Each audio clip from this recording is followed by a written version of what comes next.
नमस्कार साथियों। 10वीं कक्षा हिंदी विषय के अंतर्गत गद्य खंड का तीसरा पाठ ततारा वामीरो कथा, जिसके लेखक हैं लीलाधर मंडलोई। इसके संबंध में साथियों हमने लेखक परिचय के संदर्भ में संक्षिप्त में अंडमान निकोबार द्वीप समूह के बारे में बहुत ही शार्ट में चर्चा किए थे। अब उसको विस्तार से चलते हैं। अंडमान द्वीप समूह का अंतिम दक्षिणी द्वीप है लिटिल अंडमान, जो पोर्ट ब्लेयर से लगभग 100 किलोमीटर की दूरी पर स्थित है। इसके बाद निकोबार द्वीप समूह की श्रृंखला क्रम आरंभ होती है। यहाँ पर निकोबारी जनजाति की आदिम संस्कृति पाई जाती है। निकोबार द्वीप समूह का पहला प्रमुख द्वीप है कार निकोबार, जो आज लिटिल अंडमान से 96 किलोमीटर की दूरी पर स्थित है। निकोबारियों का विश्वास है, उनका मत है कि प्राचीन काल में ये दोनों द्वीप कौन से कार निकोबार और लिटिल अंडमान आपस में जुड़े हुए थे, एक थे। इनके विभाजित होने की कथा जो वहाँ पर लोक कथा के रूप में प्रचलित है, आज भी दोहराई जाती है। सदियों पूर्व, सैकड़ों वर्षों पूर्व, जब लिटिल अंडमान और कार निकोबार आपस में जुड़े हुए थे, तब वहाँ एक सुंदर सा गांव था। पास में एक सुंदर और शक्तिशाली युवक रहा करता था। उसका नाम था ततारा। देखिए, उस लड़के का नाम ही ततारा है। निकोबारी उससे बहुत प्रेम करते थे। ततारा एक बहुत ही नेक, भला और मददगार व्यक्ति था, जो दूसरों की सहायता के लिए हमेशा तत्पर रहता था। गांव वालों को ही नहीं, वह समूचे देशवासियों की सेवा करना अपना कर्तव्य समझता था। उसके इस त्याग के कारण ही वह बहुत चर्चित था। उस द्वीप के सभी लोग उसका आदर करते थे। जब भी लोगों को कोई कष्ट मुसीबत होता था, लोग उनको याद करते, वह भागा भागा वहां पहुंच जाता था। दूसरे गांवों में भी पर्व त्योहार के समय उसे विशेष रूप से आमंत्रित किया जाता था। उसका व्यक्तित्व तो आकर्षक था ही, उसका स्वभाव भी बहुत ही आत्मीय था, जिसके कारण लोग उसको चाहते थे। वे हमेशा अपने पारंपरिक पोशाक के साथ, वह अपनी कमर में सदैव एक लकड़ी की तलवार बांधे रहता था। देखिए, परीक्षाओं में पूछा जाता है, वह अपनी कमर में एक लकड़ी की तलवार हमेशा बांधे रहता था। और वहाँ के लोगों का मानना था कि वह बावजूद लकड़ी के होने पर भी उस तलवार में अद्भुत देवी शक्ति मानते थे। उस तलवार को ततारा अपने कमर से कभी अलग नहीं होने देता, न ही उसका उपयोग दूसरों के सामने करता था। उसके चर्चित साहसिक कारनामों के कारण वहाँ के लोग मानते थे कि उस तलवार में ही अद्भुत देवी शक्ति है, जिसके कारण वह बड़े बड़े कारनामे कर लेता है। किंतु इतना चर्चित होने के बावजूद भी वह तलवार का प्रदर्शन नहीं करता था। इसलिए लोग उस तलवार में एक अद्भुत रहस्यमय शक्ति का होना मानते थे। संध्या का समय था। एक दिन ततारा दिन भर लगातार परिश्रम करने के बाद समुद्र के किनारे टहलने के लिए निकल पड़ा। सूर्यास्त का समय था। सूरज समुद्र से लगे क्षितिज तले डूबने को था। क्षितिज उसको कहा जाता है, जहाँ पर धरती और आसमान मिला हुआ दिखाई देता है। आप देखोगे हम दूर तक देखते हैं तो ऐसा एक जगह दिखता है जहाँ लगता है आसमान नीचे झुक गया है, ऐसा मिला हुआ दिखाई देता है। उसी को कहा जाता है क्षितिज। क्षितिज तले डूबने को था। समुद्र की ओर से ठंडी ठंडी हवाएं आ रही थीं।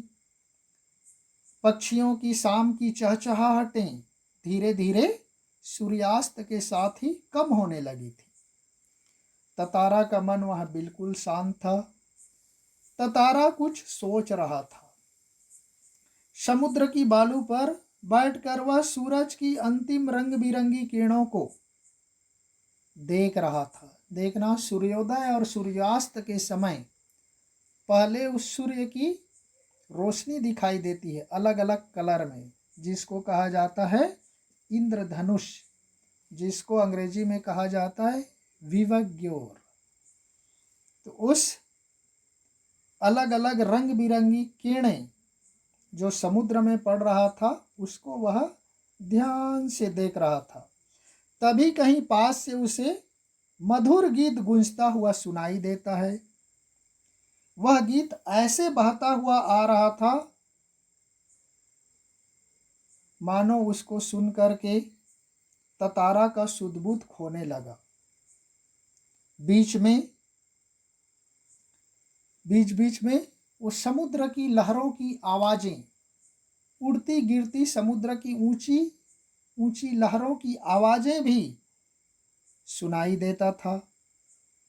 और बिल्कुल वह उस गाने में मग्न था। उसी समय अचानक समुद्र में एक ऊंची लहर उठी और ऊंची लहर ने के पानी ने उसको जाकर के छू लिया। जैसे ही वह पानी छुआ तो उसका जो ध्यान था वह भंग हो गया और वह जागृत अवस्था में आ गया। और आने के बाद जिधर से वह गाने की आवाज उस हवा के झोंकों से बहता हुआ आ रहा था, उसी दिशा में वह न चाहते हुए भी अनायास उस दिशा में चलने लगा। उसके पैर उस दिशा में आगे बढ़ने लगा। जाते जाते अंततः उसकी नज़र एक युवती पर पड़ी। उस नव युवती पर पड़ी जो उस ढलती हुई शाम में उस पश्चिम दिशा के सौंदर्य को देखकर बेसुध होकर, एकटक होकर उस डूबते हुए सूर्य के आकर्षक रंगों को निहारते हुए एक श्रृंगार गीत गा रहा था। वह श्रृंगारी गीत था। उसे ज्ञात नहीं हो सका कि कोई अजनबी युवक उसे चुपचाप देख रहा है। एकाएक एक ऊंची लहर फिर से उठी और उस ततारा को भिगो दिया। जैसे ही वह पानी में भीगी, वह हड़बड़ा गई और गाना भूल गई। इसके पहले वह कुछ सामान्य अवस्था में हो पाती, उस युवती को एक गंभीर आकर्षक आवाज सुनाई दिया और वह आवाज था ततारा का। ततारा ने विनम्रता पूर्वक कहा, तुमने एकाएक इतना मधुर गाना अधूरा क्यों छोड़ दिया? अपने सामने में एक सुंदर युवक को देखकर वह युवती आश्चर्यचकित हो गई और उन्होंने न चाहते हुए भी अपने आप को नियंत्रित करके बेरुखे से यानी अनमने ढंग से जवाब दिया। उस युवती ने ततारा से पूछा कि पहले बताओ तुम कौन हो और मुझे इस तरह से क्यों घूर रहे हो और इस तरह से प्रश्न करने का क्या कारण? वह कहने लगी, अपने गांव के अलावा किसी और गांव के युवक के प्रश्नों का उत्तर देने को मैं बाध्य नहीं हूं। यह नियम तुम भी जानते हो। लेकिन ततारा उस युवती के प्रश्नों की ओर ध्यान नहीं दिया, बिल्कुल सूध-बूध खोया हुआ था। जवाब देने के स्थान पर उन्होंने अपना प्रश्न फिर से रिपीट किया, दोहराया।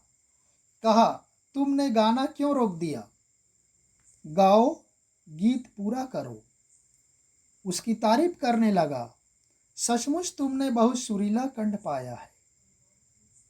तब वह युवती कहती है, यह तो मेरे प्रश्न का उत्तर नहीं हुआ। फिर वह कहने लगा, सच बताओ तुम कौन हो? लपाती गांव में तुम्हें कभी देखा नहीं। वह युवती कहती है, सच बताओ तुम कौन हो, क्योंकि तुम तो हमारे गांव के नहीं हो। हमारे गांव में तुम्हें मैंने कभी नहीं देखा। ततारा बिल्कुल सम्मोहित था, बिल्कुल मंत्रमुग्ध था, मोहित हो था। उसके कानों में उस युवती की आवाज बिल्कुल नहीं पहुंच सकी। उसने फिर से विनम्रता पूर्वक निवेदन किया, तुमने गाना क्यों रोक दिया? गाओ ना। युवती ततारा के इस तरह से बार बार निवेदन करने से चिढ़ जाती है, झुंझला जाती है, थोड़ा क्रोधित हो जाती है और वह कुछ और सोचने लगी।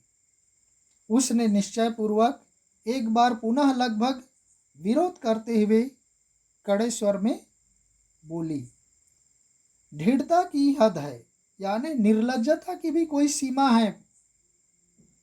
कहती है, मैं जब से आपका परिचय पूछ रही हूँ, बस तुम एक ही राग अलाप रहे हो, गीत गाओ, गीत गाओ, गीत गाओ। आखिर क्यों? क्या तुम्हें गांव का नियम नहीं मालूम? ऐसा बोल करके वह युवती अपने गांव की तरफ जाने के लिए टर्न हुई, मुड़ी। तब ततारा को थोड़ा होश आया, उसे अपनी गलती का एहसास हुआ। वह उसके सामने रास्ता रोककर गिड़गिड़ाते हुए दीनता पूर्वक प्रार्थना करने लगा, क्षमा मांगने लगा, कहने लगा, मुझे माफ कर दो। जीवन में पहली बार मैं इस तरह विचलित हुआ हूं। तुम्हें देखकर मेरी चेतना मानो लुप्त हो गई थी। मैं तुम्हारा रास्ता छोड़ दूंगा, बस अपना नाम बता दो। ततारा ने बड़े ही विवशता से उस युवती के सामने आग्रह किया।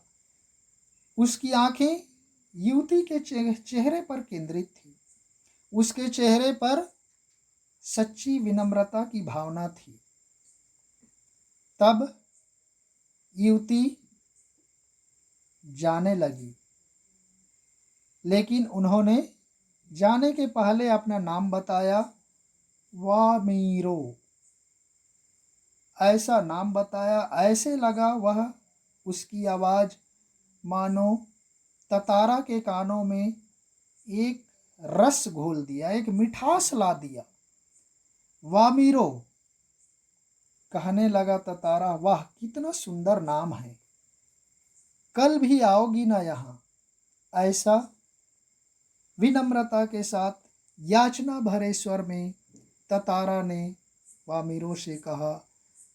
वामीरो अपनी गांव की ओर भागने लगी, दौड़ने लगी, कहने लगी भागते भागते, नहीं, शायद मैं यहाँ कभी नहीं आऊंगी। वामीरो ने अनमनस्कपूर्वक अर्थात अनमने ढंग से, न चाहते हुए भी कहा, और वह तेजी से गांव की ओर दौड़ पड़ी। वामीरो अपना नाम बताने लगा। वह कहने लगा, वामीरो, मेरा नाम ततारा है। कल मैं इसी चट्टान पर, इसी समुद्र के किनारे आपकी प्रतीक्षा करूंगा, आपका इंतजार करूंगा, तुम्हारी बाट जोहूंगा, जरूर आना। इस तरह से वह कहने लगा। वामीरो रुकी नहीं, भागती ही गई। ततारा उसे जाते हुए, भागते हुए देखता रहा। वह मीरो घर पहुंची। घर पहुंचकर बहुत बेचैन महसूस करने लगी।